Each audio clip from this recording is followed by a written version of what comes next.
மனுஷன் ஆண்டவரை பார்த்து கேட்டானா, வாழ்க்கையில வேதனை தாங்க முடியலையே, ஏன் என்ன படைச்சீங்கன்னு கேட்டானா. அதுக்கு ஆண்டவர் சொன்னாராம், மகனே ஏன் இப்படி கதற, காக்காவை கவனிச்சு பாருன்னு சொன்னாராம். அப்பதான் இவன் காக்காவை கவனிச்சு பார்த்தான். காக்கா விவசாயமும் பண்றது இல்ல, அறுவடையும் பண்றது இல்ல, உடம்புடையா சேர்த்து வைக்கவும் இல்ல. காக்காய்க்கு பேங்க் பேலன்ஸ் 0 தாங்க.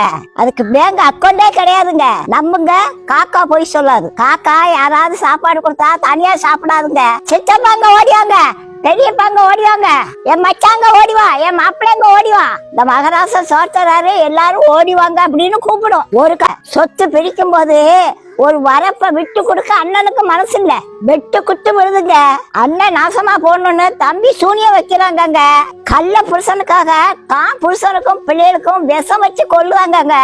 எந்த காக்காயாவது புருஷனுக்கு பிள்ளைகளுக்கு விஷம் வச்சு கொள்ளுவா? பாத்தீங்களா காக்காய்க்கும் மனுஷனுக்குள்ள வித்தியாசத்தை?